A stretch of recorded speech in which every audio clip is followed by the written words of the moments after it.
तो आज का विषय ये है कि अ, क्या होगा अगर भारत के विदेश मंत्री जयशंकर गलत हुए तो? अ, संदर्भ जो है वो ये है कि अ, संदर्भ ये है कि जब यूक्रेन युद्ध शुरू हुआ तो कोई सिक्योरिटी कॉन्फ्रेंस में पहुंचे हुए थे भारत के विदेश मंत्री जयशंकर, और वहां पर जो है उनसे सवाल पूछा गया कि दुनिया में दो जो है खेमे बने हुए हैं, दो खेमे बन गए हैं लगभग। एक का नेता जो है वो अमेरिका है और दूसरे का नेता जो है वो चीन है। तो आप दोनों में से कौन से खेमे में हैं? चूँकि आप रूस से तेल भी खरीद रहे हैं और पश्चिम के भी नज़दीक अपने आप को स्थापित करने की कोशिश कर रहे हैं। तो जयशंकर साहब ने कहा कि भई हम भी जो हैं दुनिया की 5वीं बड़ी आबादी हैं, माने दुनिया की आबादी का 5वां हिस्सा हम होते हैं, और इसलिए जो है आप हम पर थोप नहीं सकते कि हम जो हैं किसी एक खेमे को हम किसी एक खेमे में हैं, और अगर इस खेमे में नहीं है तो दूसरे में ज़रूर होंगे। इस तरह का जो है हमारे बारे में आकलन आप नहीं कर सकते। तो ये तो बात उन्होंने कही। इसके अलावा जो है बहुत एक तब से जो है बहस चल रही है कि अ, अमेरिका के कहने पर जो है लोग अब नहीं चल रहे हैं उतना, तो क्या माना जाए कि दुनिया जो है वो सोवियत यूनियन के टूटने के बाद में दुनिया में जो है अमेरिका जो है अकेला दरोगा बचा था। और अब जब अमेरिका और चीन के आसपास जो है वो एक शीत युद्ध चालू हो गया है, तो ये माना जा रहा है कि दुनिया फिर से जो है 2 खेमे में बँटने के लिए मजबूर हो जाएगी, क्योंकि उनको किसी न किसी खेमे में जुड़ करके लाभ उठाना होगा या अपनी सुरक्षा सुनिश्चित करनी होगी। तो इसमें जो है जयशंकर साहब का, चाहे रूस का भी जो नेतृत्व है उनका भी, चाहे और भी दुनिया में कई देश हैं, उनका ये कहना है कि दुनिया जो है वो बहुध्रुवीय होगी। दुनिया जो है वो यूनिपोलर या बाइपोलर नहीं होगी, यानी कि 1 या 2 खेमे नहीं होंगे, है ना? दुनिया जो है वो बहुध्रुवीय होगी, यानी कि बहुत सारे खेमे होंगे, बहुत सारी शक्तियाँ होंगी, बहुत सारे शक्ति के केंद्र होंगे, और उनको आपस में सहयोग करना पड़ेगा किसी बड़े लक्ष्य को हासिल करने के लिए, और अगर वो सहयोग नहीं कर पाएँगे तो वो लक्ष्य हासिल नहीं होगा। तो इसमें जो है इस तरह का नैरेटिव करने से जो है भारत अपने आप को भी जो है एक शक्ति केंद्र के रूप में जो है स्थापित कर रहा है, और भारत की पूछ-परख तो बड़ी है, इसमें तो कोई कोई शक की बात है नहीं। तो ये मामला जो है वो चल रहा है। तो इसीलिए भारत जो है आज उत्पादन का केंद्र बनना चाहता है। आज भारत जो है रक्षा क्षेत्र में जो है वो पूरी तरह आत्मनिर्भर होना चाहता है, और भारत अपनी रक्षा और अपने अपने क्षेत्र की रक्षा जो है वो करना चाहता है, इसके लिए प्रयास कर रहा है। तो वो सब तो ठीक है। लेकिन इस बात को भी ध्यान में रखना होगा कि दुनिया में ऐसे भी बहुत सारे लोग हैं जो कह रहे हैं कि अभी जो है ज़रूर कुछ कई सारे देश हैं जो अपने आप को अलग दिखाने की कोशिश करते हैं। वो कहते हैं कि हम किसी एक खेमे में नहीं हैं और हम अपनी स्वतंत्र विदेश नीति चलाएँगे। लेकिन आने वाले कुछ वर्षों में जो है ये स्थिति ऐसी हो जाएगी, बात को चलाना मुश्किल हो जाएगा, और इसलिए जो है फिर जो है वो आपको किसी न किसी खेमे में जुड़ना पड़ेगा, और किसी न किसी दोनों में से किसी देश का जो है नेतृत्व में आपको मतलब उनका नेतृत्व मानना पड़ेगा, है ना? तो ये मानना कि भई जैसे अभी हाल में जो है अमेरिका के राजदूत हैं एरिक गारसेटी, उन्होंने भी जो है भारत में आकर के भारत में उन्होंने बयान दिया कि भारत जो है वो अपनी रणनीतिक स्वतंत्रता यानी स्ट्रैटेजिक ऑटोनॉमी की बात तो करता है, लेकिन युद्ध के काल में या आपदा के काल में जो है स्ट्रैटेजिक ऑटोनॉमी जैसी कोई चीज़ नहीं होती है। आप अपने स्वतंत्र फैसले करने के लिए आज़ाद नहीं होते हैं। जो परिस्थिति है उसके हिसाब से फैसले आपको करने पड़ते हैं। तो उनका ये कहना था कि भारत अब रूस को गले लगाना छोड़े और भारत अब रूस से दूरी बनाए, अगर अमेरिका का साथ चाहता है और अमेरिका के नेतृत्व में अमेरिका के नेतृत्व को स्वीकारे। कहीं न कहीं वो ये भी कह ही रहे होंगे, जब वो हमारी विदेश नीति तय करने के लिए इच्छुक हैं, हमारे पुराने रूस से संबंध जो है उन पर वो वीटो करना चाह रहे हैं, तो उसका मतलब है कि वो चाहते हैं कि भारत जो है वो अब बहुत समय हो गया, और अब जो है अमेरिका का नेतृत्व जो है भारत को मानना शुरू कर देना चाहिए, यही उनका आशय रहा होगा। तो इसलिए जो है एक बहुत बड़ी बहस चल पड़ी है कि कौन सही है? जयशंकर और उनके समकक्ष कई दुनिया के लोग हैं जो ये मानते हैं कि दुनिया बहुध्रुवीय होने वाली है, मल्टीपोलर होने वाली है, दुनिया में कई शक्ति के केंद्र होंगे, और दुनिया जो है वो सहमति से चलेगी। माने कई सारे शक्ति के केंद्रों को आपस में सहमत होना पड़ेगा और तब जो है कोई चीज़ जो है वो क्रियान्वित हो पाएगी। है ना? तो ये एक नैरेटिव है। दूसरा नैरेटिव ये है कि दुनिया 2 खेमों में बँट गई है। एक एक चीन के नेतृत्व में है और एक अमेरिका के नेतृत्व में है। और अमेरिका में भी ये बातें बहुत पश्चिमी मीडिया भी बार-बार इस बात को उठाता रहता है कि रूस जो है वो कभी स्वतंत्र रहा होगा, लेकिन अब जो है वो जूनियर पार्टनर है चीन का। भारत में भी ऐसा कहने वाले नेता हैं कि जो कहते हैं कि चीन का जूनियर पार्टनर हो गया है रूस और हमें उसे उसी तरह से डील करना चाहिए। तो ये सब बातें जो हैं वो अपनी जगह हैं, लेकिन आम जनता यानी हमारे ऊपर, आपके ऊपर इसका क्या असर पड़ेगा, है ना? तो हमारे ऊपर, आपके ऊपर इसका असर ये पड़ेगा कि भई जैसे मान लीजिए अगर दुनिया बहुध्रुवीय होनी है, तो इसका मतलब है कि दुनिया में बहुत सारे मौके होंगे और आपके लिए जाने-आने के लिए जो हैं वो मौके बहुत सारे कई जगह काम होंगे, कई जगह आना-जाना होगा। कई जगह जो है वो जो है आपस में सहमति, आपस में समझौता करके जो है वो दुनिया में जो है बहुत बड़ी आबादी का विकास हो सकता है। बहुध्रुवीय दुनिया का मतलब ये है ना? कि हम भी जो है आपका कुछ काम रोक सकते हैं, आप भी हमारा कुछ काम रोक सकते हैं और इसलिए जो है एक दूसरे का काम हम ना रोकें और आपस में सहमति बना करके एक दूसरे की आबादी का हम उसको प्रोग्रेस में आगे बढ़ाएँ, हम उसको प्रगति के लिए हम काम करें, है ना? ये एक तरीका हो सकता है।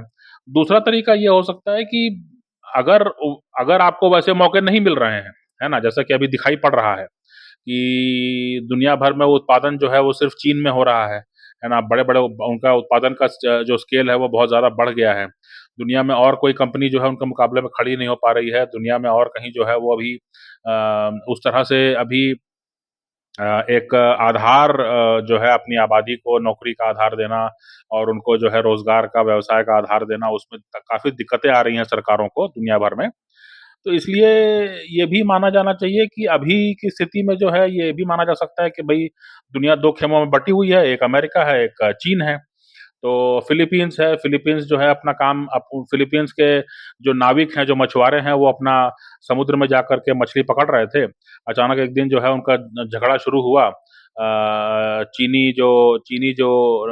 जो उनके जो कोस्ट गार्ड है उनके साथ और उनके जो मछुआरों का जो दस्ता है उसके साथ। और उसके बाद में फिर आज स्थिति ये है कि अमेरिका को उन्होंने सैनिक अड्डा दे दिया है अपने देश में, फिलीपींस ने। तो फिलीपींस ने स्वीकार किया कि भाई ठीक है, हम नहीं लड़ सकते हैं तो हम जो है अमेरिका को जो है अपना जगह दे दें। अपने यहाँ अमेरिका लड़ेगा हमारे बिहाफ़ पर या अमेरिका के यहाँ पर रहने से हमको हमको एक हमको एक संबल मिलेगा, हमको एक ढाँढस मिलेगा। तो इस तरह की बात है, तो फिर भारत से भी कहा जा रहा है कि आप भी स्वीकार कीजिए कि भई आपको जो है अब रूस से उतना कुछ मिलना नहीं है और अमेरिका की नीति का समर्थन कीजिए और अमेरिका के साथ चलिए, अमेरिका के पीछे चलिए, है ना? तो इसलिए अब ये बातें तो हैं, तो आम जनता को ये समझना है कि आम जनता को जो है, वो कहीं न कहीं जो है वो हेजिंग स्ट्रैटेजी जो है अपनानी चाहिए, है ना? हेजिंग स्ट्रैटेजी क्या होती है? हेजिंग का मतलब ये होता है कि जैसे हेजिंग का सबसे आसान तरीका होता है कि आप कोई घर बनाते हैं और घर के आस-पास जो है कुछ ज़मीन खाली छोड़ देते हैं और वहाँ पर जो है आप हेज लगा देते हैं। आप जो है मतलब कुछ पेड़-पौधे जो बहुत ही ज़्यादा जो जो घने पेड़-पौधे होते हैं, जो हेज होता है, वैसा कुछ लगा देते हैं। तो उससे होता ये है कि कोई गाड़ी अगर जो है तेज़ आई और सड़क से उतर करके आपके घर की तरफ आई, तो होगा ये कि वो हेज से टकरा जाएगी और हेज जो है काफ़ी घना है, तो इसलिए जो है उसका फ़ोर्स को वो स्वीकार कर लेगा और गाड़ी रुक जाएगी और आपके घर को नुकसान नहीं होगा, थोड़ा बहुत हेज को नुकसान होगा, ठीक है? तो ये होती है हेजिंग जो है। तो जैसे शेयर मार्केट में भी हेजिंग होती है कि आपने कहीं दाँव लगाया लेकिन आपको पूरी तरह आश्वासन नहीं है कि ये दाँव आपका सही पड़ने वाला है, तो उसके उल्टी तरफ भी आप दाँव लगा देते हैं, है ना? तो ये रहता है कि भई अगर ये द दाँव हमारा जो ओरिजिनल दाँव है वो सही पड़ा, तो ठीक है। अगर जो है हमारा ओरिजिनल दाँव सही नहीं पड़ा, तो यहाँ से जो उसका उसका जो उल्टा जो हमने दाँव लगाया है, वहाँ से कुछ पैसे बन जाएँगे और इधर का नुकसान जो है वो कम हो जाएगा, है ना? तो ये हेजिंग स्ट्रैटेजी जो है वो हमेशा काम करती है। तो इसीलिए जो है मैंने अपनी बात से शुरुआत की, वो ये कि अगर जयशंकर साहब का ये मानना है कि दुनिया बहुध्रुवीय हो रही है, इसका हेजिंग क्या होगा? आप इसके उलट में कुछ एक एक अपना एक रखिए कि हाँ, मतलब अगर वो नहीं हुआ तो हम ये करेंगे, है ना? वो रणनीति क्या हो सकती है? तो अगर दुनिया बहुध्रुवीय हो रही है, भारत एक शक्ति का केंद्र बन रहा है, बहुत अच्छी बात है। भारत के साथ अगर रूस और तुर्की और दुनिया के अनेक देश जो हैं, इंडोनेशिया, आसियान के देश जो हैं, अफ्रीका के देश जो हैं, अगर वो जो हैं वो शक्ति के केंद्र बन जाते हैं और वहाँ पर जो है अ, वो सबकी सहमति से ही चलना चलना हो पाएगा, तब तो फिर कोई बात ही नहीं है ना? लेकिन अगर ऐसा नहीं हुआ और अगर जो है ये हुआ कि अब अमेरिका और चीन के ही बीच में जो है पूरी दुनिया विभाजित हो गई है, तो स्थिति में उस स्थिति के लिए अगर वो स्थिति आ गई तो हम उसके लिए तैयार हैं क्या? हम क्या कर सकते हैं अभी उसके लिए? अगर वो स्थिति आ गई तो हम क्या कर सकते हैं? तो उसके लिए हम ये कर सकते हैं कि भई हमारा जो है प्रतिनिधित्व जो है इन देशों में होना चाहिए, है ना? तो इसलिए जो है दुनिया दुनिया के सभी देश जो हैं वो दोनों स्थितियों के लिए तैयार रहें, है ना? अगर जो है वो ये कह रहे हैं कि भई दुनिया बहुध्रुवीय हो रही है तो ठीक है तैयार रहिए कि भई आपका नज़दीकी में कौन-सा शक्ति केंद्र है, उसके साथ रिश्ते अच्छे बनाइए, है ना? और उसके साथ जो है फिर उससे आपको लाभ होगा। जैसे भारत अगर अपना उत्पादन केंद्र बनेगा, भारत जो है अगर अपना रुपया चलाएगा, तो उससे श्रीलंका को लाभ हुआ, उससे भूटान को लाभ हो रहा है, उससे नेपाल को लाभ हो रहा है, उससे बांग्लादेश को लाभ हो रहा है। बांग्लादेश जो है अभी हाल में इसी साल जो है चुनाव में जिस तरह से उस पर दबाव पड़ा और अभी जो हाल में वहाँ पर दंगे हुए, है ना? उस पर जो दबाव पड़ा, उसमें जो है भारत ने काफ़ी मदद की, चीज़ों को जो है समतल करने में और चीज़ों को जो है आसान करने में। तो ये एक फ़ायदा हुआ बांग्लादेश को। लेकिन बांग्लादेश को इसके लिए भी तैयार रहना चाहिए कि हो सकता है कि भई दुनिया वाक़ई में 2 ध्रुवों में बँट जाए, कोई ऐसी परिस्थिति हो जाए। उस स्थिति में जो है, अमेरिका में भी आपकी पूछ-परख होनी चाहिए, अमेरिका में भी आपका दखल होना चाहिए, अमेरिका के जो सत्ता के केंद्र हैं, वहाँ पर भी दखल होना चाहिए आपका। भारत का भी होना चाहिए, बाकी देशों का भी होना चाहिए। तो इसलिए जो है ये बहुत ज़रूरी है कि हम जो हैं अपनी आबादी जो है वो अगर अमेरिका को उनको अमेरिका में या बाकी पश्चिमी देशों में उनको मौका मिलता है ना? तो हम इसको हम प्रोत्साहित करें। है ना? जो कि अभी भी हो रहा है, अभी जैसे अभी कल को ब्रिटेन के विदेश मंत्री यहाँ आए थे, तो उनके साथ जो है कोई मोबिलिटी एग्रीमेंट हो रहा है। इसके पहले इटली के साथ मोबिलिटी एग्रीमेंट हुआ। तो मोबिलिटी एग्रीमेंट का मतलब ये है कि वैधानिक रूप से जो है कानूनी रूप से जो है आपके यहाँ जो मौके हैं और आपके यहाँ आबादी कम है, तो हमारे लोगों को आप मौका दीजिए, वो वहाँ जाके आपकी आपकी अर्थव्यवस्था की सेवा करेंगे और उनको कुछ पैसे मिलेंगे। वो पैसों का लाभ जो है वो भारतीय अर्थव्यवस्था को भी होगा और आपका भी काम चलता रहेगा और everything will be legal above board on paper एक नंबर में रहेगा सब कुछ। तो इसलिए होगा ये कि जब उनका काम पूरा हो जाएगा तो वो लौट के अपने देश में आ जाएँगे। तो इस तरह से जो है संपन्नता को हम आपस में समृद्धि को, संपन्नता को हम आपस में सुलझाएँ मने बाँटेंगे। तो अमेरिका और बाकी जो दुनिया के देश हैं, वहाँ पर भी जो है अपना दखल होना चाहिए, वहाँ पर भी जो है हमारे लोग होने चाहिए, वहाँ पर भी जो है हमारे लोग जो हैं वो सत्ता के करीब होने चाहिए, है ना? इस बात का जो है सार्थक रूप से और जागरूक रूप से प्रयास करना ज़रूरी है कि अगर कहीं ये बात आई कि दुनिया में एक ही या 2 शक्ति के केंद्र बन रहे हैं, तो वैसी स्थिति में जो है हम कोई जो है हम ये ना कहें कि यार यार हम तो किसी और तैयारी में थे, अभी दूसरी स्थिति आ गई, है ना? इसके ऐसा नहीं होना चाहिए। तो हमें जो है हेजिंग स्ट्रैटेजी जो है उसको अपनाना होगा और जिस अपने आप को शक्ति केंद्र बनाने के लिए हम प्रयास कर रहे हैं वो तो अच्छी बात है, वो करना चाहिए उसको बढ़ाना चाहिए। लेकिन ये भी हमको तैयारी रखनी चाहिए कि अगर जो है ऐसी कोई स्थिति आती है कि हमें जो है किसी एक का नेतृत्व मानना पड़े, तो उस स्थिति में हमारे लोग जो हैं वो वहाँ बैठ कर के जो हैं वो हमारे हितों की रक्षा कर सकें।